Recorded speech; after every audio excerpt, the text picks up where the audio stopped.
போல் பாக்கிய செல்வம் புவியில் இல்லையே. புவி நிரம்ப பொன் தந்தாலும் இப்பளிக்கு ஈடில்லையே.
அர்ச்சனை மலராக ஆலயத்தில் வருகின்றோம், ஆனந்தமாய் புகழ் கீதம் என்று பாடுவோம். அர்ச்சனை மலராக ஆலயத்தில் வருகின்றோம், ஆனந்தமாய் புகழ் கீதம் என்று பாடுவோம். அர்ப்பணித்து வாழ்ந்திட அன்பரும் வளர்ந்திட ஆசையோடு அருள் வேண்டி பணிகின்றோம்.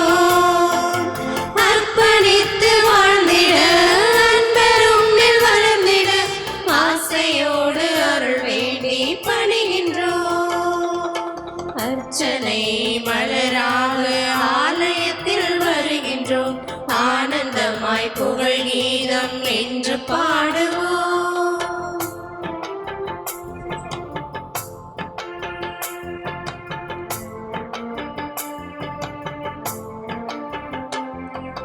தாயின் கருவிலே உருவாகும் முன்னரே அறிந்து எங்களை தேர்ந்த தெய்வமே, பாவியாயினும் பச்சை பிள்ளையாயினும் அர்ச்சித்திருக்கின்றே கற்பித்திருக்கின்றே.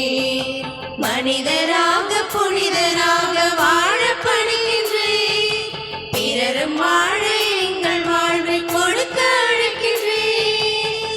அஞ்சாதே என்று எம்மை காத்து வருகின்றே. அர்ச்சனை மலராக ஆலயத்தில் வருகின்றோம், ஆனந்தமாய் புகழ் கீதம் என்று பாடுவோம். தந்தை மகன் தூயாவியாரின் பெயராலே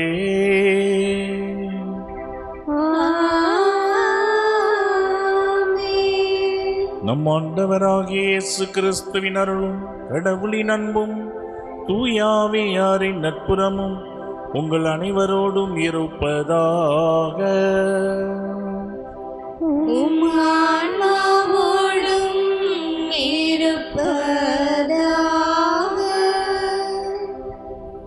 இயேசுவில் பிரியமானவர்களே, ஆண்டவர் நமக்கு இந்த புதிய நாளை தந்ததற்காக நன்றி சொல்லி, இன்றைய வாசகங்களின் அடிப்படையில் ஆண்டவர் கொடுக்கின்ற ஒரு செய்தி இதுதான். ஆண்டவர் கொடுக்கின்ற வரத்தை பயன்படுத்தி நம்மளுடைய வாழ்க்கையின் தரத்தை உயர்த்தி கொள்ள வேண்டும், நல்ல கனி கொடுக்கக்கூடியவர்களாக மாற வேண்டும். அதுதான் இன்றைய மைய கருத்தாக அமைகின்றது. ஆகவே நல்ல கனி தர ஆண்டவர் கொடுக்கின்ற வரங்களை பயன்படுத்தி கொள்வதற்கு தடையாக இருக்கின்ற நம்முடைய பாவங்களை ஏற்று மனமருந்தி ஆண்டவரிடம் மன்னிப்பை வேண்டுவோம். எல்லாம் உள்ள இறைவனிடமும் சகோதர சகோதரிகளே, உங்களிடமும் நான் பாவி என்று ஏற்றுக்கொள்கிறேன். ஏனெனில் என் சிந்தனையாலும் சொல்லாலும் செயலாலும் கடமைகள் தவறியதாலும் பாவங்கள் பல செய்தேன். என் பாவமே, என் பாவமே, என் பெரும் பாவமே. ஆகையால் எப்பொழுதும் கன்னியான புனித மரியாளையும் வானதூதர் புனிதர் அனைவரையும் சகோதர சகோதரிகளே, உங்களையும் நம் இறைவனாகிய ஆண்டவரிடம் எனக்காக வேண்டிக் கொள்ள மன்றாடுகிறேன். எல்லாமுள்ள இறைவன் நம் மீது இரக்கம் வைத்து நம் பாவங்களை மன்னித்து நம்மை நிலை வாழ்வுக்கு அழைத்து செல்வாராக. ஆமென். ஆண்டவரே இரக்கமாயிரும். ஆண்டவரே இரக்கமாயிரும். கிறிஸ்துவே இரக்கமாயிரும். கிறிஸ்துவே இரக்கமாயிரும். ஆண்டவரே இரக்கமாயிரும். ஆண்டவரே இரக்கமாயிரும். செபிப்போமாக. ஆண்டவரே, உம்மை நம்பி உம்முடைய அன்பில் நிலைத்திருப்பவர்களை நீர் என்றும் கைவிடுவதில்லை. இவ்வாறு நாங்கள் உமது திருப்பெயரை எக்காலத்திலும் போற்றவும் உம்மை அன்பு செய்யவும் எங்களுக்கு அருள்வீராக. உம்மோடு தூயாவியாரின் ஒன்றிப்பில் இறைவனாய் என்றென்றும் வாழ்ந்து ஆட்சி செய்கின்ற எங்கள் ஆண்டவரும் உம் திருமகனுமாகிய இயேசு கிறிஸ்து வழியாக உம்மை மன்றாடுகின்றோ.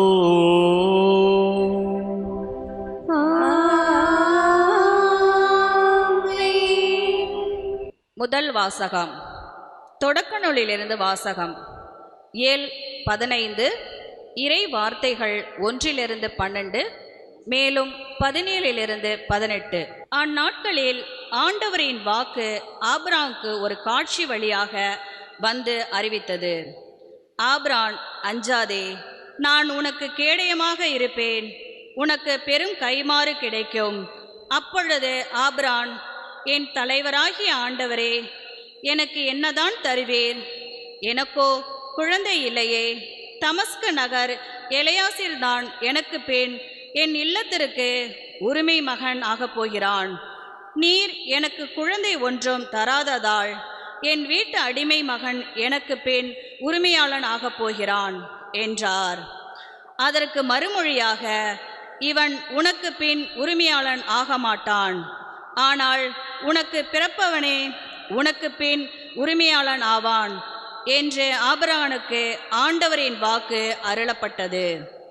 அப்பொழுது ஆண்டவர் ஆபிரகாமை வெளியே அழைத்து வந்து, வானத்தை நிமிர்ந்து பார், முடியுமானால் விண்மீன்களை எண்ணிப்பார், இவற்றைப் போலவே உன் வழிமறைவினரை இருப்பர் என்றனர்.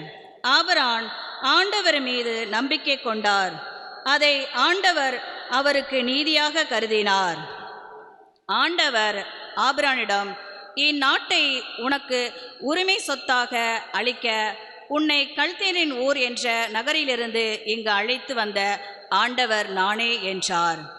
அதற்கு ஆபிரகாம், என் தலைவராக ஆண்டவரே, இதை நான் உரிமையாக்கிக் கொள்வேன் என்பது எப்படி தெரிந்து கொள்வேன் என்றார்.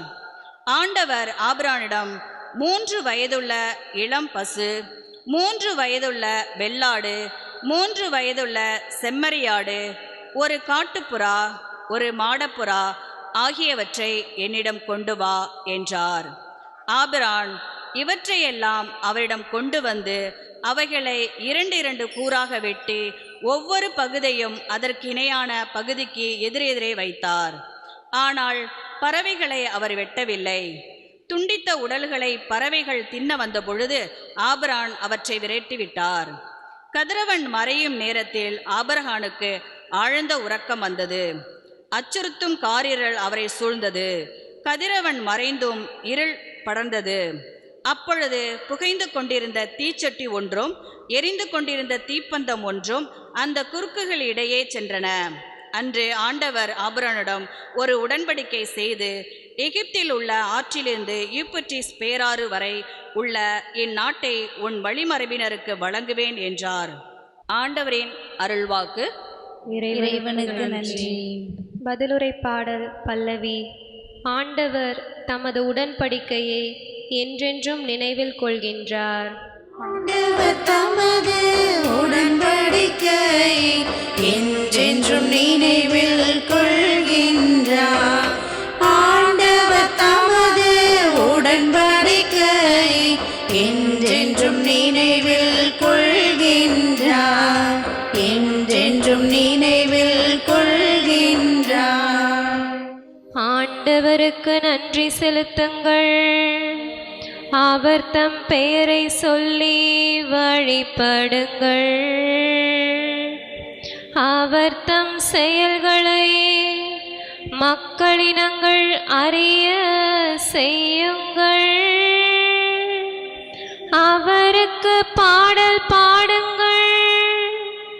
அவரை புகழ்ந்தேத்துங்கள். அவர் தம் வியத்தகு செயல்கள் அனைத்தையும் எடுத்துரையுங்கள்.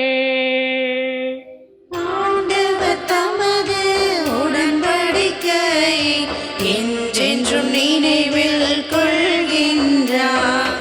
ஆண்டவர் தமது உடன்படிக்கை என்றென்றும் நினைவில் கொள்கின்றார். என்றென்றும் நினைவில் கொள்கின்றார். அவர் தம் திருப்பெயரை மாட்சிப்படுத்துங்கள். ஆண்டவரை தேடுவோரின் இதயம் அக்களிப்பதாக. ஆண்டவரையும் அவரது ஆற்றலையும் தேடுங்கள். அவரது திருமுகத்தை இடையராது நாடுங்கள். ஆண்டவர் தமது உடன்படிக்கை என்றென்றும் நினைவில் கொள்கின்றார்.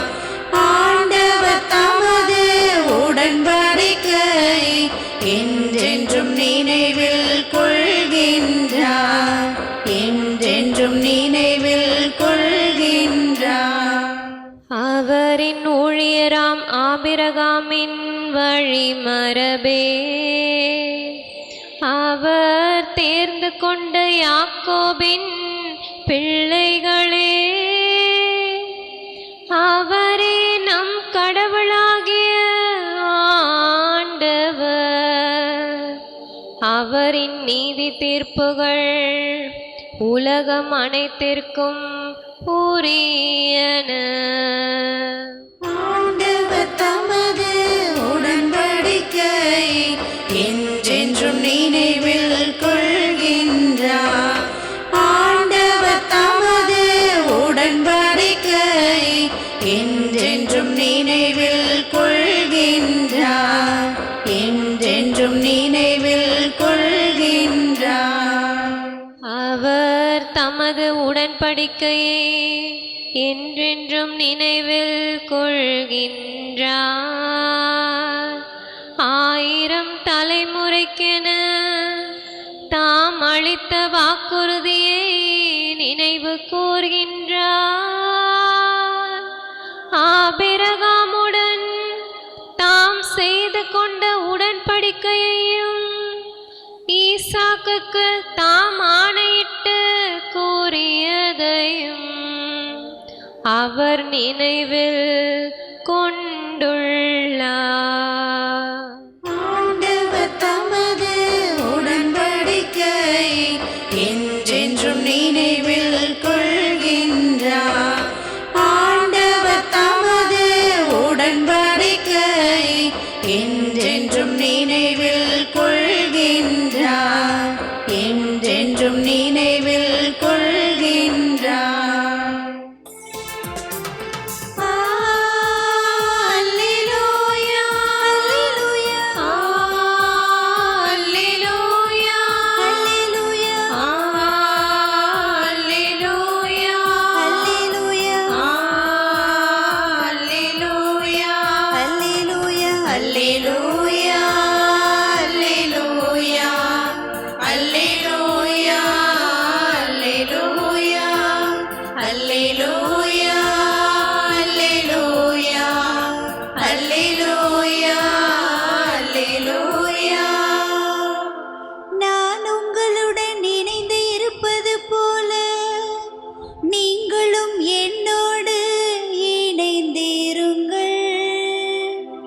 ஒருவர் என்னுடனும் நான் அவருடனும் இணைந்திருந்தால் அவர் மிகுந்த கனி தருவார் என்கிறார் ஆண்டவர்.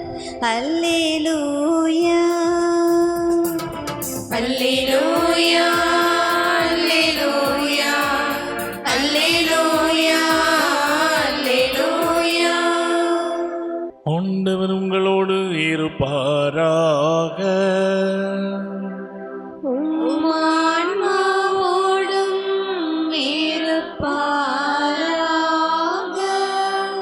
மத்தேயு எழுதிய தூய நற்செய்தியிலிருந்து வாசகம். ஆண்டவரே மாட்சி உமக்கே. இயல் 7 இறை வசனங்கள் 15 முதல் 20 முடிய. அக்காலத்தில் இயேசு தம் சீடரை நோக்கி கூறியது: போலி இறைவாக்கினரை குறித்து எச்சரிக்கையாயிருங்கள். ஆட்டுத்தோலை போர்த்தி கொண்டு உங்களிடம் வருகின்றனர், ஆனால் உள்ளேயோ அவர்கள் கொள்ளையிட்டு தின்னும் ஓநாய்கள். அவர்களின் செயல்களைக் கொண்டே அவர்கள் யாரென்று அறிந்து கொள்வீர்கள். முட்செடிகளில் திராட்சை பழங்களையோ முட்புண்டுகளில் அத்திப்பழங்களையோ பறிக்க முடியுமா? நல்ல மரமெல்லாம் நல்ல கனிகளை கொடுக்கும், கெட்ட மரம் நச்சிக் கனிகளை கொடுக்கும். நல்ல மரம் நச்சிக் கனிகளை கொடுக்க இயலாது, கெட்ட மரமும் நல்ல கனிகளை கொடுக்க இயலாது. நல்ல கனி கொடாத மரங்களெல்லாம் வெட்டப்பட்டு நெருப்பில் எரியப்படும். இவ்வாறு போலி இறைவாக்கினர் யாரென அவர்களுடைய செயல்களைக் கொண்டே இனம் கண்டுகொள்வீர்கள். ஆண்டவரின் அருள்வாக்கு. கிறிஸ்துவே உமக்கு புகழ். இறை இயேசு கிறிஸ்துவில் பிரியமான எனது அருமை சகோதரர்களே, சகோதரிகளே, இயேசுவின் நாமத்தில் உங்களை வாழ்த்தி, இந்த நாள் முழுக்க ஆண்டவர் எல்லா நலன்களையும் கொடுத்து உங்களை வழிநடத்த உங்கள் யாவருக்காகவும் நான் செபிக்கின்றேன். அன்புக்குரியவர்களே, நான் முன்னுரையிலே சொன்னது போல இன்றைய 2 வாசகங்களும் நமக்கு ஒரு அழகான செய்தியை சுட்டி காண்பிக்கின்றது. என்னவென்றால், நமக்கு வரத்தை கொடுக்கின்ற ஆண்டவர் அந்த வரத்தை பெற்றுக்கொண்டு நல்ல தரமான வாழ்க்கை வாழ நமக்கு ஆண்டவர் இந்த 2 வாசகங்களின் வழியாக அழைப்பு விடுக்கின்றார் என்ற ஒரு செய்தியை தான் உங்கள் மத்தியிலே நான் பகிர்ந்து கொள்ள விளைகின்றேன். அன்புக்குரியவர்களே, ஒரு நபருக்கு ஹார்ட் அட்டாக் வந்துடுது. அவரை கொண்டுட்டு போய் ஹாஸ்பிட்டலில் சேர்க்குறாங்க. ஹாஸ்பிட்டலில் சேர்த்து கொஞ்சம் கொஞ்சமாக ட்ரீட்மெண்ட் கொடுத்து அவர் நார்மல் ஸ்டேஜுக்கு வந்துடுறாரு. அப்போ டாக்டர் சொல்கிறாரு, இவருக்கு அதிர்ச்சியான எந்த செய்தியையும் கொடுத்துடக்கூடாது, ரொம்ப மகிழ்ச்சியாக இருக்கிற செய்தியையும் கொடுத்துடக்கூடாது, அவரை பத்திரமா பார்த்துக்கணும் அப்படின்னு சொல்லிட்டு ஒரு 10 நாள் இங்கேயே இருந்து அவர் ரெஸ்ட் எடுக்கட்டும் அப்படின்னு ஹாஸ்பிட்டல்லே அவரை வச்சு கண்காணிக்கிறாங்க. அவர் இந்த ஹார்ட் அட்டாக் வரத்துக்கு முன்னாடி ஒரு லாட்ரி டிக்கெட் வாங்கியிருக்கிறாரு. அந்த லாட்ரி டிக்கெட்டில் 10 லட்சம் விழுந்திருக்குது. இவர் ட்ரீட்மெண்ட்டில் இருக்கிறார். ஏன்னா டாக்டர் சொல்லியிருக்கிறாரு, அதிர்ச்சியான செய்தியும் அவர் காதுக்கு போயிடக்கூடாது, மகிழ்ச்சியான செய்தியும் அவர் காதுக்கு போயிடக்கூடாது. அப்போ இந்த 10 லட்சம் விழுந்த செய்தி அவர்கிட்ட எப்படி சொல்கிறது? அப்போ அந்த பெற்றோர் கூப்பிட்ருக்குறாங்க, அந்த குடும்பத்தை சேர்ந்த நபர்கள் கூப்பிட்ருக்குறாங்க அந்த டாக்டரை.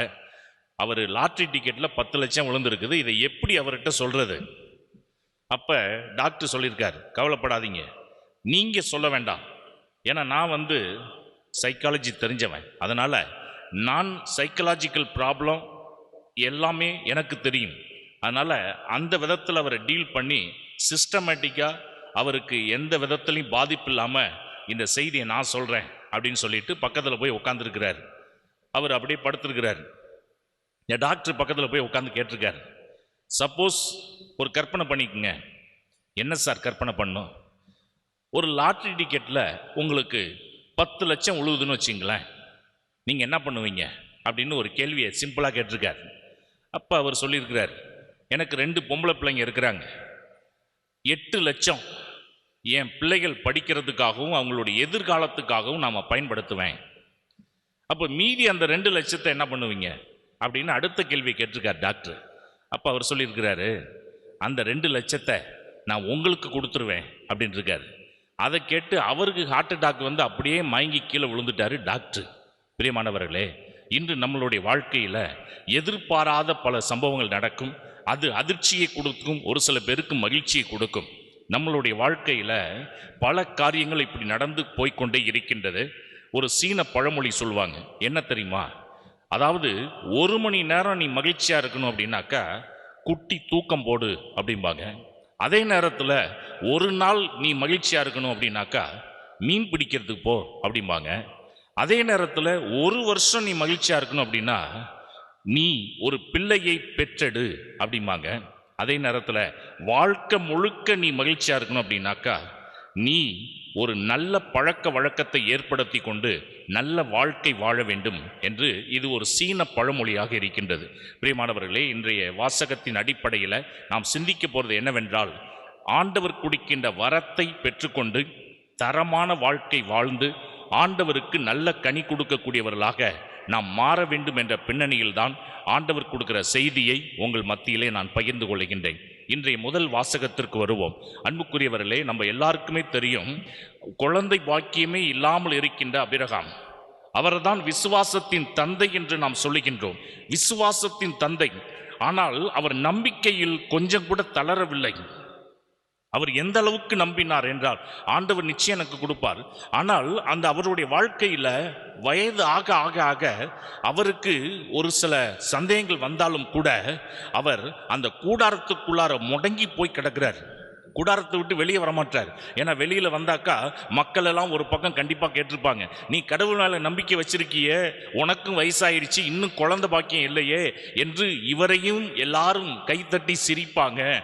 ஒருவேளை வெளியில் வந்தாக்கா மக்கள் கண்ணில் பற்றுவோமோ அப்படின்னு சொல்லி கூடாரத்திற்குள்ள அவர் மறைந்து மறைந்து இருக்கிறப்ப ஆண்டவராகிய கடவுள் ஆபிரகாமை கூப்பிடுறார். கூடாரத்துக்குள்ள இருந்தது போதும், வெளியே வா. அவர் வெளியில் வரார். மேலே இருக்கிற நட்சத்திரங்களை எண்ணு அப்படிங்கிறார். அவர் அப்படியே பார்க்குறார். இந்த நட்சத்திரங்களை எண்ண முடியாது என்னால், ஏன்னா எண்ணற்ற நட்சத்திரங்கள், இது எப்படி எண்ண முடியும்? அப்போ ஆண்டவராகிய கடவுள் சொல்றார், இந்த அளவுக்கு உன் சந்ததியை நான் பெருக செய்வேன். எப்படிப்பட்ட வரத்தை ஆண்டவர் கொடுக்கிறார் என்று பாருங்க. ஆபிரகாமுக்கு ஆண்டவராகிய கடவுள் கொடுக்கிற வரம், இந்த அளவுக்கு உன்னுடைய சந்ததியை நான் பெருக செய்வேன். அவர் நம்பிக்கையில தளரவே இல்லைங்க, நம்பிக்கையோடு இருந்தார், ஒரு நல்ல வாழ்க்கை வாழ்ந்தார். ஆண்டவர் கொடுக்கிற வரத்தை பெற்றுக்கொண்டு தரமான வாழ்க்கை வாழ்வதற்கு யார் ஒரு சான்றாக இருக்கின்றார் என்றால் ஆபிரகாம் ஒரு மிகப்பெரிய ஒரு எடுத்துக்காட்டாக இருக்கின்றார், ஒரு சான்றாக அவர் அமைகின்றார். பிரியமானவர்களே, இது முதல் வாசகம். அதனால தான் 1 யோவான் இயல் 5 வசனங்கள் 4 முதல் 5 முடிய வாசிக்கும் பொழுது, கடவுளிடம் இருந்து பிறக்கும் அனைத்தும் உலகை வெல்லும், உலகை வெல்வது நம் நம்பிக்கையே. அப்ப கடவுளிலிருந்து பிறக்கின்ற எதுவுமே உலகை வென்றுவிடும். அப்ப ஆபிரகாம் அவரிடம் இருந்தது என்னவென்றால் நம்பிக்கை. அந்த நம்பிக்கை எங்கிருந்து வந்தது? கடவுளிடம் இருந்து வந்தது. அந்த நம்பிக்கையை பெற்றுக்கொண்ட ஆபிரகாம் அவர் வாழ்க்கையில் வெற்றியை பெற்றார் என்றால் ஒரு தரமான வாழ்க்கை அவர் வாழ்ந்ததுதான். அந்த தரமான வாழ்க்கை தான் அவருக்கு ஒரு குழந்தை பாக்கியத்தை கொடுத்தது என்று பார்க்கின்றோம். ஒரு குழந்தை இல்லை, ஆண்டவர் சொல்றாரு, இந்த நட்சத்திரத்தை உன்னால எப்படி எண்ண முடியாமல் இருக்கின்றதோ அந்த அளவிற்கு உன்னுடைய சந்ததியை நான் பெருக செய்வேன் என்று இப்படிப்பட்ட ஆசீர்வாதத்தை ஒரு குடும்பத்தாருக்கு ஆண்டவராகிய கடவுள் கொடுக்கின்றார் என்றால், இன்னைக்கு நாமும் இந்த நம்பிக்கையோட ஆண்டவரை நாடி வந்தோம் என்றால், பிரியமானவர்களே, இவர் நம்பி நம்பி ஆண்டவரை போய் தேடி போகல, இருக்கிற இடத்துல இருந்துகிட்டே ஜெபம் பண்ணிக்கிட்டு இருக்கிறாரு. உள்ள இருக்கிற அந்த ஆபிரகாம் ஆண்டவர் கூப்பிடுறாரு. உள்ள இதுவரைக்கும் மறைஞ்சு மறைஞ்சு இருந்தது போதும், ஒளிஞ்சு ஒளிஞ்சு இருந்தது போதும், உன்னுடைய துக்கத்தை சந்தோஷமாக நான் மாற்றப் போகின்றேன், உன்னுடைய கவலையை நான் மகிழ்ச்சியாக மாற்றப் போகின்றேன், வெளியில வா. வெளியில வரவச்சு இதை எப்படி எண்ண முடியலையோ அந்த அளவிற்கு உன் சந்ததியை நான் பெருகச் செய்வேன். இதுதாங்க மிகப்பெரிய ஆசீர்வாதம். இது முதல் வாசகத்திலே நாம் வாசிக்க கேட்கின்றோம். அப்ப ஆபிரகாம் நம்பிக்கையினால் வெற்றி பெற்றார் என்று பார்க்கின்றோம். சரி, வெற்றி பெற்றவங்களுக்கு என்ன கிடைக்கணும்? பரிசு கிடைக்க வேண்டும் அல்லவா? வெற்றி பெற்றால் பரிசு வேண்டும். அப்ப இங்கே பரிசு ஆபிரகாமுக்கு என்ன கொடுக்கப்பட்டது என்றால், திருவெளிப்பாடு 2 வசனம் 7, வெற்றி பெற்ற எல்லோருக்கும் ஒரு பரிசு காத்து கொண்டிருக்கின்றது. நம்பிக்கை கடவுளிடமிருந்து வருகின்றது. அந்த நம்பிக்கையை நாம் பெற்றுக்கொள்ளும் பொழுது நமக்கு வெற்றி வருகின்றது. அப்போ அந்த வெற்றி கிடைத்து விட்டது என்றால் பரிசு வர வேண்டும். அந்த பரிசு என்ன அப்படிங்கிறத திருவெளிப்பாடு இயல் 2:7 வாசிக்கின்றோம். கேட்க செவி உடையோர் திருச்சபைகளுக்கு தூய ஆவியார் கூறுவதை கேட்கட்டும். யார் யாருக்கு காது இருக்குதோ, கேட்க செவி உள்ளவர்கள் திருச்சபைகளுக்கு தூய ஆவியானவர் என்ன கூறுகின்றார் என்பதை நல்லா காது கொடுத்து கேட்கட்டும் என்று வேதம் சொல்கின்றது. என்ன சொல்கின்றார் என்றால், கடவுளின் தோட்டத்தில் உள்ள வாழ்வு தரும் மரத்தினுடைய கனியை வெற்றி பெற்றோருக்கு உண்ண கொடுப்பேன். அப்ப கடவுளுடைய தோட்டத்தில் தான் என்ன மரம் இருக்கின்றதாம்? வாழ்வு தரக்கூடிய மரம் இருக்கின்றதாம். அந்த தோட்டத்தில் இருக்கிற கனியை தான் வெற்றி பெறுகின்ற என் பிள்ளைகளுக்கு நான் உண்ண கொடுப்பேன் என்று ஆண்டவர் சொல்கின்றார். பிரியமானவர்களே, இன்றைய நற்செய்திக்கு வரும் பொழுது ஆண்டவர் சொல்றாரு, கெட்ட கனி தரும் நல்ல மரம் இல்லை, நல்ல கனி தரும் கெட்ட மரம் இல்லை. தொடக்கத்து ஆண்டவர் என்ன சொல்ல வருகின்றார் என்றால், நல்ல மரம் நல்ல கனியை தான் கொடுக்கும், கெட்ட மரம் கெட்ட கனியை தான் கொடுக்கும். அப்ப எந்த மரம் எப்படி இருக்குதோ அதை பொறுத்து தான் கனி. அப்ப ஆண்டவராகிய கடவுள் சொல்கின்றார், வெற்றி பெற்றவருக்கு எந்த மரத்துடைய கனி என்றால் வாழ்வு தரக்கூடிய மரத்தின் கனி. அப்ப அந்த வாழ்வு தரக்கூடிய மரம், இதை நம்ம சிந்திக்கும் பொழுது தொடக்க நூலும் பைபிளில் இருக்கக்கூடிய கடைசி நூலும் ஒரே மரத்தை பற்றி பேசி கொண்டிருக்கின்றது. தோட்டத்தில் நடுவின் வாழ்வின் மரத்தையும் நன்மை தீமை அறிவதற்கு ஏதுவான மரத்தையும் மண்ணிலிருந்து வளரச் செய்தார். அப்போ உலகம் தோன்றிய பொழுது ஆண்டவர் மேலிருந்து விதையை போட்டு இந்த வாழ்வு தரக்கூடிய மரத்தையும் நன்மை தீமை அறியக்கூடிய மரத்தையும் முளைக்க செய்யவில்லை, மாறாக மண்ணிலிருந்து முளைக்க செய்கின்றார். 2 மரமும் மண்ணிலே இருக்கின்றது, தோட்டத்தின் நடுவில் இருக்கின்றது. இதே வசனத்தை பைபிளின் கடைசி புஸ்தகமாக இருக்கக்கூடிய திருவெளிப்பாட்டுக்கு நம்ம போகும் பொழுது, திருவெளிப்பாடு கடைசி அதிகாரம் இயல் 22, இந்த கடைசி இயல் 22 வசனம் 2 வாசிக்கும் பொழுது, நகரின் தெரு நடுவே பாய்ந்தோடியது, ஆற்றின் இரு பக்கமும் வாழ்வு தரம் மரம் இருந்தது. மாதத்திற்கு ஒரு முறையாக அது ஆண்டுதோறும் 12 முறை கனிகள் தரும். அதன் இலைகள் மக்களினங்களை குணப்படுத்தக்கூடியவை. சாபத்துக்கு உள்ளானது எதுவும் நகரில் இராது. அப்ப முதல் புஸ்தகம் மரம் மண்ணிலே முளைக்கின்றது. பைபிளில் இருக்கிற கடைசி புஸ்தகம் திருவெளிப்பாடு என்ன சொல்லுது? அது 12 மாசமும் கனி தருகின்றது. அது மட்டுமல்ல, அதன் இலைகள் குணப்படுத்தக்கூடிய ஆற்றல் உள்ளது. அந்த நகரை எந்த சாபமும் நெருங்காது என்று சொல்கின்றது. பிரியமானவர்களே, இதன் வழியாக ஆண்டவர் நமக்கு என்ன செய்தி கொடுக்கின்றார் என்றால், பழைய ஏற்பாட்டில் இருக்கின்ற மரம், புதிய ஏற்பாட்டில் இருக்கக்கூடிய மரம், வாழ்வு தரக்கூடிய மரம், இந்த 2 மரத்தையும் எது இணைக்கின்றது என்றால் அந்த சிலுவை மரம். அந்த சிலுவை மரம் யார் சுமந்தது? இயேசு கிறிஸ்து சுமக்கின்றார். அப்ப மரம் என்றால் கனி கொடுக்க வேண்டும். அப்ப அந்த சிலுவை மரத்துல அது ஒரு கனியை கொடுக்கின்றது, அந்த சிலுவை மரம். அந்த கனி யார் என்றால் இயேசு கிறிஸ்துவானவராக இருக்கின்றார். பிரியமானவர்களே, இதுல மறைந்திருக்கக்கூடிய ஒரு ஆழமான செய்தியை நாம் சிந்தித்து பார்க்க வேண்டும். நம்மள மரம் என்று சொல்லிக் கொள்ளலாம். நாம மரம். இப்ப இந்த சிலுவை ஒரு மரம். அதே போல நீங்களும் நானும் ஒரு மரம். ஏன் அப்படின்னாக்கா, பார்வையற்ற ஒருவன் இயேசுவை தேடி வந்தப்ப ஆண்டவர் கீழே இருக்கிற மண்ணை எடுத்து உமிழ்நீரை உண்டாக்கி சேறு உண்டாக்கி அவன் கண்களில் பூசி ஏதாவது தெரியுதான்னு கேட்டப்ப அவன் வாயிலிருந்து ஒரு ஸ்டேட்மெண்ட் வந்துச்சு. என்ன அப்படின்னா, நான் மனிதர்களை பார்க்கின்றேன், அவர்கள் மரங்களைப் போல் இருக்கின்றார்கள் என்று சொன்னான். நான் மனுஷரெல்லாம் பார்க்குறேன், அவங்களாம் எப்படி இருக்கிறாங்க? மரங்களைப் போல இருக்கின்றார்கள். அப்போ நாமெல்லாம் எப்படிப்பட்டவங்க அப்படின்னா மரத்தை போல இருக்கின்றோம். இப்ப இயேசு சிலுவை மரத்தை சுமந்தார். இன்னைக்கு நாமெல்லாம் ஒரு மரம். நாம இயேசுவை சுமக்கல, இந்த மரமாகிய நம்மை தன்னுடைய தோளிலே இயேசு கிறிஸ்துவானவரே சுமந்து செல்கின்றார். அப்படி போகும் பொழுது அவர் அடிச்சாங்க. அந்த அடி மரத்தில் விழுந்துச்சோ இல்லையோ, அவர் உடம்புல தான் விழுந்தது. இன்னைக்கு நம்மளுடைய வாழ்க்கையில் ஆண்டவர் நம்மை சுமந்து செல்றப்ப நமக்கு எத்தனையோ காயங்களை ஏற்படுத்தக்கூடிய பல காரியங்களை சாத்தான் செய்தாலும் அது எல்லாத்தையும் அவர் தன்மேல் ஏற்றுக்கொண்டு இந்த மரத்திற்கு எந்த ஆபத்தும் விபத்தும் ஏற்படாதபடிக்கு ஒவ்வொருவரையும் ஆண்டவர் சுமந்து செல்கின்றார். பிரியமானவர்களே, அப்ப இந்த மரம்தான் நல்ல மரமாக இருக்க வேண்டும். அப்ப நல்ல மரம் நல்ல கனியை கொடுக்கும். அப்ப அந்த மரம் யார் அப்படின்னா நீங்களும் நானும் தான். இந்த மரத்தை தான் ஆண்டவர் சுமந்து செல்ல வேண்டும், சுமந்து செல்கின்றார். அதற்கு இந்த மரம் ஆண்டவரிடம் ஒப்பு கொடுத்துட வேண்டும். அவர் கரத்தில் ஒப்பு கொடுத்துடணும். ஒப்பு கொடுத்துட்டாக்க அந்த மரத்தை ஆண்டவர் சுமப்பார். நம்ம வாழ்க்கையில் இருக்கிற எல்லாத்தையும் அவர் சுமப்பார். ஏன்னா அவர் தான் சொல்லியிருக்கிறாரு, சுமை சுமந்து சோர்ந்திருப்பவர்களே எல்லாரும் என்னிடம் வாருங்கள், உங்கள் சுமையெல்லாம் இறக்கி வைங்கிறாரு. அப்போ அவர் நம்மை மரமாக பாவித்து அவர் கையில் ஒப்பு கொடுத்துட்டோம்னா அந்த மரத்தை அவர் சுமப்பார், அவர் சுமப்பார். இப்போ இந்த மரம் கனி தரணும் அப்படின்னா எதை பொறுத்து இருக்கின்றது என்றால், திருவெளிப்பாட்டில் நம்ம பார்த்தோம், 12 ஆண்டுகளும் அந்த வாழ்வு தரக்கூடிய மரத்தில் கனி இருந்தது. அது மக்களுக்கு கொடுக்கப்பட்டு கொண்டே இருந்தது. ஒவ்வொரு நாளும் நம்ம மரமாக இருக்கிற நாம பூசைக்கு வந்து திருப்பலியிலே அந்த நற்கனி வடிவத்தில் வருகின்ற கனியாகிய இயேசு கிறிஸ்துவை நம்ம வாங்கி உட்கொண்டு 12 மாசமும் தவறாமல் பூசையில் பங்கெடுத்து அந்த கனியை நாம் பெற்றுக்கொண்டு ஆண்டவருக்கு பிரியமான பிள்ளைகளாக வாழ ஆரம்பித்தால் இந்த மரம் கனி கொடுக்கக்கூடிய மரமாக மாறிவிடும். அது கெட்ட கனி அல்ல, நல்ல கனியை கொடுக்கக்கூடிய மரமாக மாறிவிடும். அப்ப ஆண்டவர் நமக்கு பல வரங்களை கொடுப்பார்.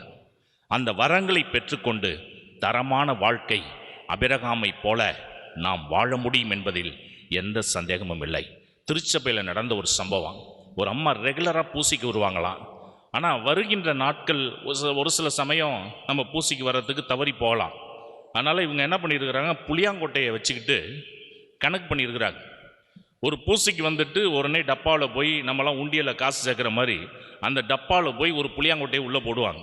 அந்த அம்மாவுக்கு ஒரு எண்ணம், வருஷம் முடிகிறப்ப அந்த புளியாங்கொட்டையெல்லாம் எண்ணி பார்த்தோம்னா எத்தனை புளியாங்கொட்டை இருக்குதோ அத்தனை பூசை பார்த்துருக்குறோம் அப்படின்னு அந்த அம்மா தன்னை தேர்த்திக்கலாம் அப்படின்னு ஒரு ஆசை. அதனால் டெய்லி பூசைக்கு போயிட்டு வந்து புளியாங்கொட்டையை ஒன்று போட்டுக்கிட்டே இருந்திருக்காங்க. வருஷம் முடியுது, எத்தனை பூசைக்கு போயிருக்கோம்னு அந்த புளியாங்கொட்டை எண்ணி பார்த்தோம்னா தெரிஞ்சிடலாம் அப்படின்னு சொல்லி கொட்டி எண்ணறதுக்காக அந்த பாக்ஸை திறந்தா 2 புளியாங்கொட்டை தான் இருக்குது. இந்த அம்மா ஷாக் ஆகிட்டாங்க. இவங்களுக்கு ஞாபகம் தெரிஞ்ச வரைக்கும் ஒரு 4-5 பூசை தான் மிஸ் பண்ணியிருப்பாங்க. டெய்லி புளியாங்கொட்டையை போட்டுக்கிட்டே வந்திருக்கிறாங்க. ஆனால் 2 புளியாங்கொட்டை தான் இருக்குது, மீதியை காணா. வீட்டுக்காரர் கூப்பிட்டுருக்காங்க, இங்கே வாங்க, இந்த பாக்ஸில் இருந்த புளியாங்கொட்டையை நீங்கள் ஏதாவது எடுத்தீங்களா? அவர் திட்டிருக்கிறார், ஏம்மா காசை போட்டு வச்சா கூட நான் எடுத்து செலவு பண்ணுவேன், புளியாங்கொட்டையை போய் யாராவது எடுப்பாங்களா அப்படின்னு. நேராக அந்த அம்மா 2 புளியாங்கொட்டை எடுத்துக்கிட்டு சாமியாட்ட வந்திருக்கு. சாமி, டெய்லி பூசைக்கு வந்த நினப்பு எனக்கு இருக்குது, மிஸ் பண்ணியிருந்தா ஒரு 4-5 பூசை தான் மிஸ் பண்ணியிருப்பேன். ஆனால் இன்னைக்கு புளியாங்கொட்டையெல்லாம் எண்ணி பார்த்தாக்கா 2 தான் இருக்குது, மீதியை காணா. அப்போ அந்த ஃபாதர் கேட்டார், நீ பூசைக்கு வந்த ரைட்டு, எத்தனை நாள் இந்த பூசையில் முழுமையாக பங்கெடுத்தாய் சொல்லுமா அப்படின்னு இருக்காரு. இந்த அம்மா அப்படியே யோசிச்சு பார்த்துட்டு, எங்கள் அப்பா இறந்த நாள் வந்தப்போ முழுமையாக பங்கெடுத்தேன், இன்னொன்று அம்மா இறந்த நாள் வந்தப்போ முழுமையாக பங்கெடுத்தேன். அதுதான் சொன்னார் அந்த ஃபாதர், இந்த 2 நாள் முழுமையாக பங்கெடுத்ததோடைய அடையாளம் இந்த 2 புளியாங்கொட்டையாக இருக்குது அப்படின்னாரு. பிரியமானவர்களே, இது ஒரு கதையாக இருக்கலாம். நம்மளுடைய வாழ்க்கையில் ஒவ்வொரு நாளும் ஆண்டவருடைய பிரசன்னத்தில் அவர் தருகின்ற கனியை சுவைத்து நம்மை மரமாக அவர் கையில் ஒப்பு கொடுத்துட்டோம்னாக்கா நம் சுமைகளை அவர் சுமப்பார். நாம் கனி தரக்கூடிய வாழ்க்கை வாழ முடியும். அந்த கனி நல்ல கனியாக அமையும். நம்மளுடைய வாழ்க்கை தரத்தையும் உயர்த்தும், பிறருடைய வாழ்க்கை தரத்தையும் உயர்த்தும். அதற்கான அருளை இந்த திருப்பலியில் கேட்டு ஜெபிப்போம். ஆமென். அன்புக்குரியவர்களே, நல்ல கனி தரக்கூடிய வாழ்க்கை வாழ ஆண்டவருடைய கனியை சுவைத்து நம்முடைய வாழ்வை மகிழ்ச்சியாக மாற்றிக்கொள்ள நம்மளுடைய விண்ணப்பங்களை விண்ணகத் தந்தை நோக்கி சமர்ப்பிப்போம். அன்பின் இறைவா, திருச்சபையை உமது அருளால் வழிநடத்தும் திருத்தந்தை, ஆயர்கள், குருக்கள் மற்றும் துறவரத்தார் அனைவரும் நல்ல ஆளுமை திறன் கொண்டவர்களாகவும் திருச்சபையின் விழுமியங்களுக்கும் இறை மக்களுக்கும் பிரச்சனை வருகின்ற பொழுது திருச்சபையையும் இறை மக்களையும் காப்பாற்றி நல்வழி நடத்தும் ஞானத்தையும் அறிவாற்றலையும் அன்பையும் தந்தருள வேண்டும் என்று இறைவா உம்மை மன்றாடுகிறோம். ஆண்டவரே எங்கள் மன்றாட்டை கேட்டருளும். எல்லா நன்மைகளுக்கும் ஊற்றான இறைவா, எமது நாட்டை ஆளும் தலைவர்களை உம்மிடம் தருகிறோம். ஆட்சி செய்யும் தலைவர்கள் மக்களிடையே பாகுபாடு பார்க்காமல் எல்லா மக்களுக்கும் கிடைக்க வேண்டிய உரிமைகளுக்காகவும் நலனுக்காகவும் தங்களது பணிகளை சிறப்பாக செய்ய நல்ல மனம் தர வேண்டும் என்று இறைவாமை மன்றாடுகின்றோம். ஆண்டவரே எங்கள் மன்றாட்டை கேட்டருளும். உங்கள் ஒளி மனிதர்கள் முன் ஒளிர்க என்று சொன்ன எம் இறைவா, மக்களுக்கு நீர் செய்கின்ற அற்புதங்களையும் நீர் மற்றும் மக்களோடு வாழ்ந்து உமது உடலையும் இரத்தத்தையும் மக்களுக்கு தந்து மனித குலத்தையும் உலகத்தையும் பாதுகாக்கின்றீர் என்ற நற்செய்தியை மக்களுக்கு சொல்லும் மாதா டிவியை தலையேற்று வழிநடத்தும் ஆயரையும் குருக்களையும் மற்றும் பணிபுரியும் அனைத்து பணியாளர்களையும் ஆசிர்வதித்து எல்லா நலன்களையும் தந்து வழிநடத்த வேண்டுமென்று இறைவா மை மன்றாடுகிறோம். ஆண்டவரே எங்கள் மன்றாட்டை கேட்டருளும். நீங்கள் உலகிற்கு ஒளியாகவும் மண்ணிற்கு உப்பாகவும் இருக்கிறீர்கள் என்று சொன்ன இயேசுவே, ஒளி எவ்வாறு பாதைக்கு தெளிவை காட்டுகிறதோ, உப்பு எவ்விதம் உணவிற்கு சுவையை தருகிறதோ, அதேபோல் மாதா டிவியில் ஒளிபரப்பாகும் திருப்பலியிலும் நற்செய்தி விளக்கங்களிலும் கலந்து கொண்டோருக்கும் இந்நிகழ்ச்சியை காண்போர் அனைவருக்கும் அவர்களின் வாழ்க்கை பாதையில் தெளிவு கிடைக்கவும் வாழ்க்கை சுவையுள்ளதாகவும் இனிமை கொண்டதாகவும் அமைய வேண்டும் என்று இறைவா உம்மை மன்றாடுகிறோம். ஆண்டவரே எங்கள் மன்றாட்டை கேட்டருளும். நம்மளுடைய தனிப்பட்ட தேவைகளுக்காக சிறிது நேரம் மௌனமாக மன்றாடுவோம். வரங்களை வாரி வழங்க வள்ளலாகிய இறைவா, உம்முடைய திருமுன்னிலையில் சமர்ப்பித்திருக்கின்ற அனைத்து மன்றாட்டுகளுக்கும் கனிவாய் செவி சாய்த்து எங்களை ஆசீர்வதிக்க வேண்டும் என்று எங்கள் ஆண்டவராகிய கிறிஸ்து வழியாக உம்மை மன்றாடுகின்றோம். ஆமென். இதயம் பாடும் இனிய பாடல் இறைவா உமக்காக, இதத்தில் காணும் படைப்பு யாவும் இறைவா எனக்காக. நினைத்தேன் நினைத்தேன் நான் தர அனைத்தும் முந்தன் காணிக்கை. நினைத்தேன் நினைத்தேன் நான் தர அனைத்தும் முந்தன் காணிக்கை. என் இதயம் பாடும் இனிய பாடல் இறைவா உமக்காக. பூத்து குலுங்கும் மலர்களும் இங்கு காய்ந்து கனிந்த கனிகளும், ஓங்கி உயர்ந்த மரங்களும் அதை சூழ்ந்து வளர்ந்த செடிகளும், இயற்கை கூறும் கவிதைகள் யாவும் இறைவன் தந்த கொடைகளே. இயற்கை கூறும் கவிதைகள் யாவும் இறைவன் தந்த கொடைகளே. நினைத்தேன் நினைத்தேன் நான் தர அனைத்தும் முந்தன் காணிக்கை. நினைத்தேன் நினைத்தேன் நான் தர அனைத்தும் முந்தன் காணிக்கை. என் இதயம் பாடும் இனிய பாடல் இறைவா உமக்காக. சகோதர சகோதரிகளை, என்னுடையதும் உங்களுடையதுமான பலி எல்லாம் உள்ள இறைவனுக்கு ஏற்றதாகும்படி மன்றாடுங்கள்.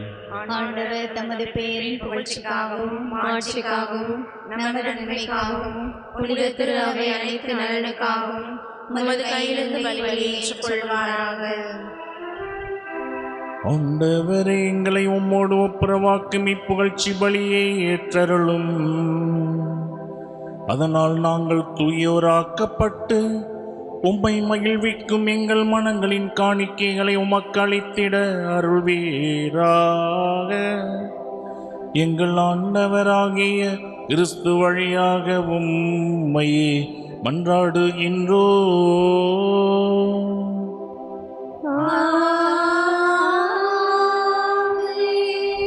ஆண்டவர் உங்களோடு இருப்பாராக. உம் ஆன்மாவோடும்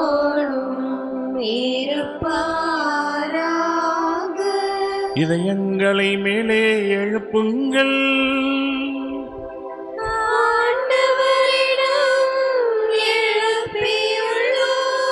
நம் இறைவனாகிய ஆண்டவருக்கு நன்றி கூறுவோம்.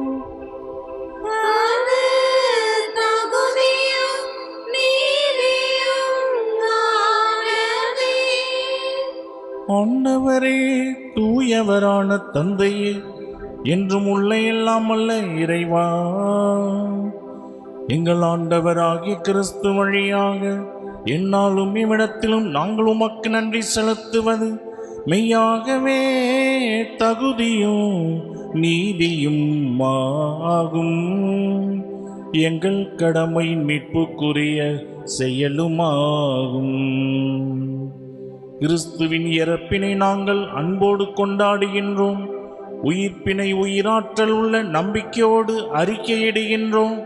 மாட்சியுடன் அவர் மீண்டும் வருவாரென உறுதியோடு எதிர்நோக்குகின்றோம். ஆகவே புனிதர்வான தூதர் அனைவரோடும் சேர்ந்து நாங்களும் உம்மை புகழ்ந்தேத்தி முடிவின்றி பாடுவதாவது:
ஆண்டவரே, நீர் மெய்யாகவே தூயவர், தூய்மை அனைத்திற்கும் ஊற்று.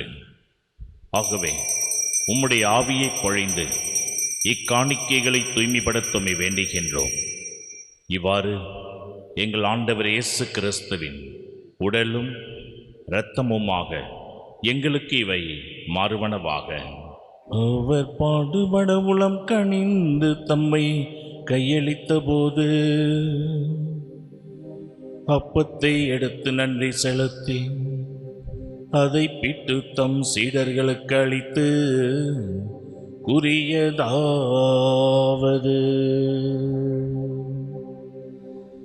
அனைவரும் இதிலிருந்து பெற்று உண்ணுங்கள், ஏனெனில் இது உங்களுக்காக கையளிக்கப்படும் என் உடல்.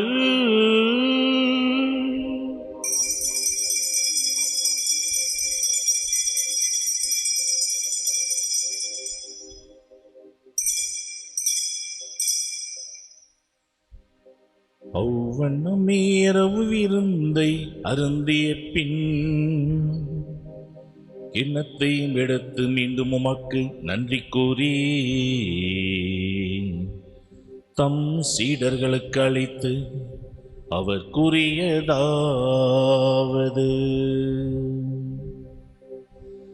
அனைவரும் இதிலிருந்து பெற்று பருகுங்கள்,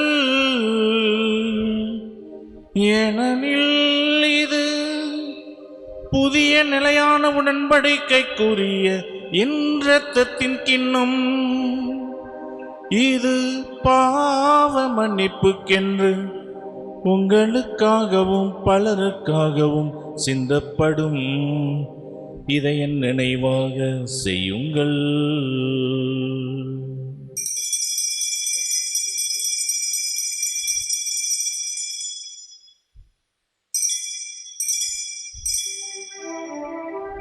நம்பிக்கையின் மறை பொருள்.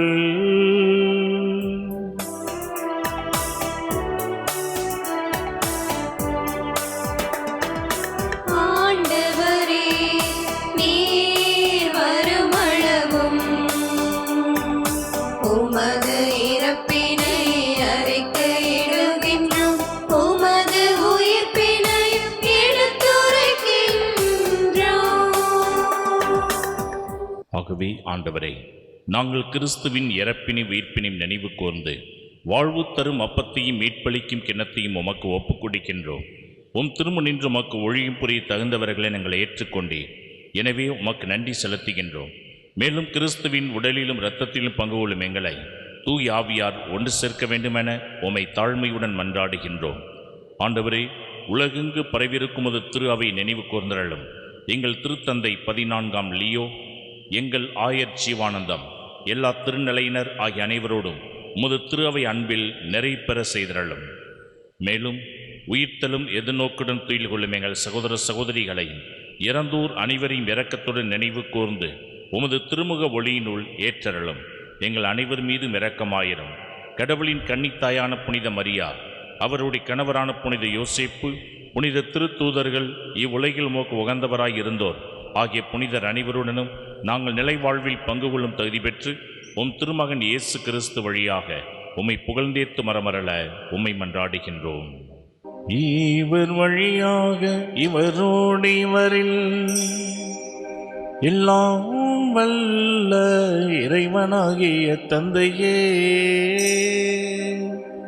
தூய ஆவியாரின் ஒன்றிப்பில் எல்லா புகழும் ஆட்சியும் என்றென்றும் உமக்கு உரியதே.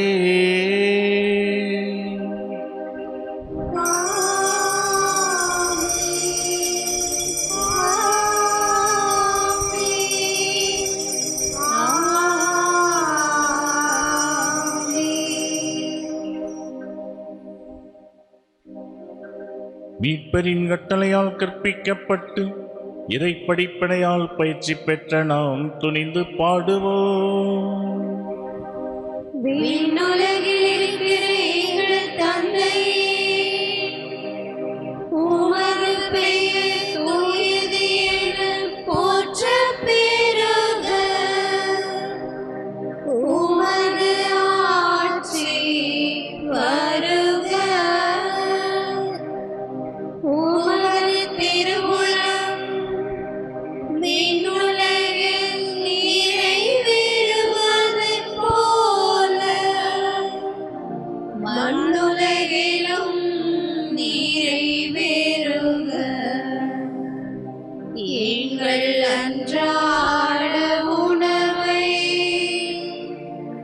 இன்று எங்களுக்கு தாரும். எங்களுக்கு எதிராக குற்றம் செய்வோரை நாங்கள் மன்னிப்பது போல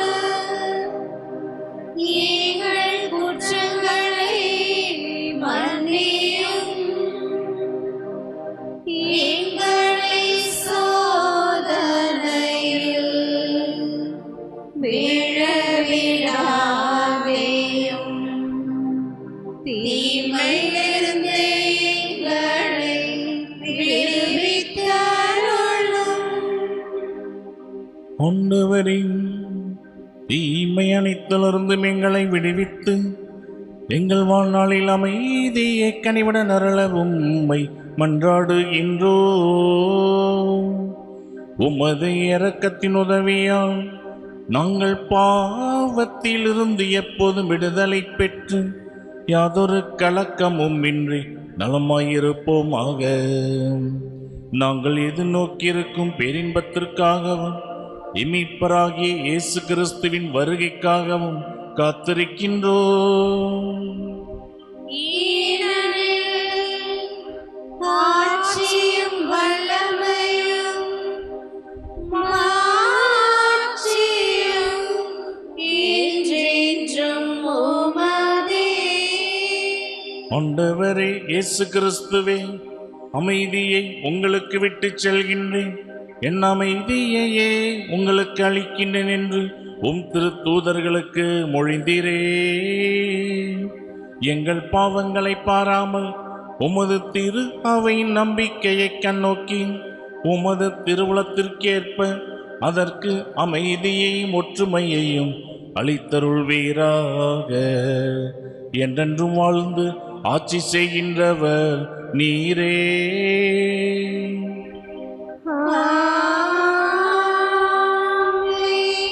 ஆண்டவருடைய அமைதி உங்களோடு என்றும் இருப்பதாக.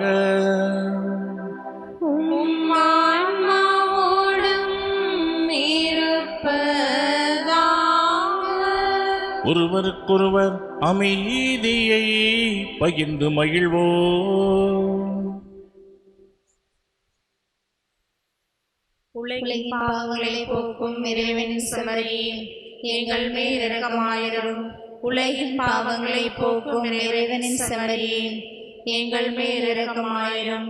உலகின் பாவங்களை போக்கும் இறைவனின் செம்மறியே, எங்களுக்கு அமைதியை அளித்தருளும்.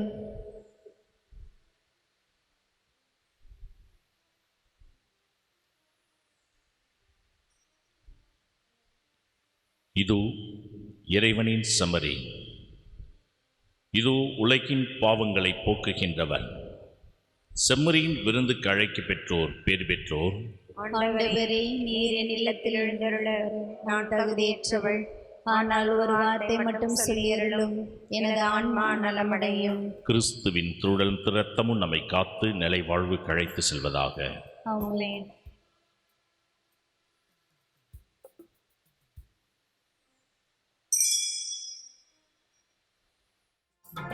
தேவன் என்னை தேடி வரும் நேரம், ஆனந்த கவிதை இதயத்தில் அரங்கேறும். தேவன் என்னை தேடி வரும் நேரம், ஆனந்த கவிதை இதயத்தில் அரங்கேறும். அந்த இதய பாடு புது கீதம், இந்த உலகம் காணும் புது உதயம். அந்த இதய பாடும் புது கீதம், இந்த உலகம் காணும் புது உதயம். தேவன் என்னை தேடி வரும் நேரம், ஆனந்த கவிதை இதயத்தில் அரங்கேறும்.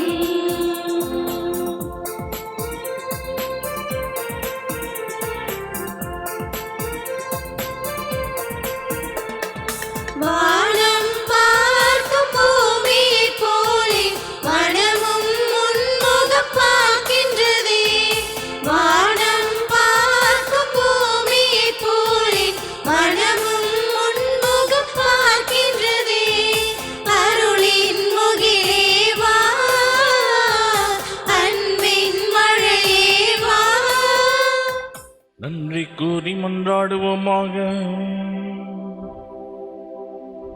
ஆண்டவரை, உம் திருமகனின் உயர் மதிப்புள்ள உடலாலும் இரத்தத்தாலும் ஊட்டம் பெற்ற புதுப்பிக்கப்பட்ட நாங்கள் உமது கனிவை கெஞ்சி கேட்கின்றோம். இறைப்பற்றுடன் நாங்கள் அடிக்கடி நிறைவேற்றும் இப்பலியின் பயனாக எங்கள் மீட்பை உறுதியாய் கண்டடையச் செய்வீராக. எங்கள் ஆண்டவராகிய கிறிஸ்து வழியாக உம்மை மன்றாடுகின்றோ.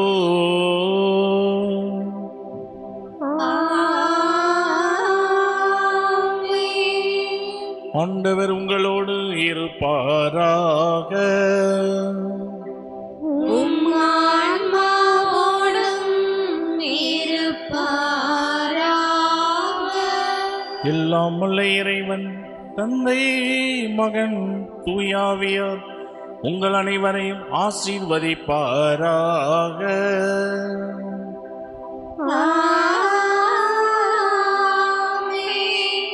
இறை அன்பில் என்றும் வாழ சென்று வாருங்கள். திருப்பலி நிறைவேறிற்று. இறைவனுக்கு நன்றி.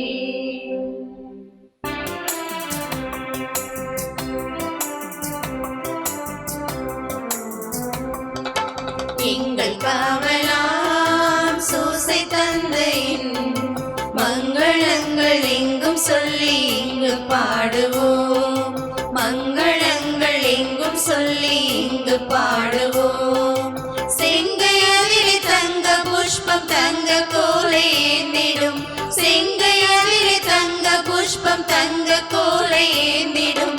எங்கள் காவலாம் சூசை தந்தையின் மங்களங்கள் எங்கும் சொல்லி இங்கு இங்கு பாடுவோம் மங்களங்கள் எங்கும் சொல்லி இங்கு பாடுவோம் கன்னி தாயாரின் பத்தாணியல்லோ கன்னி தாயாரின் பத்தாணியல்லோ உன்னதமாய் பேருமாற்றி உற்ற பாக்கியனே உன்னதமாய் பேருமாற்றி உற்ற பாக்கியனே சென்னி மகுட முடி புனைந்த மன்னர் கோத்திர மாதவா சென்னி மகுட முடி புனைந்த மன்னர் கோத்திர மாதவா எங்கள் காவலா சூசை தந்த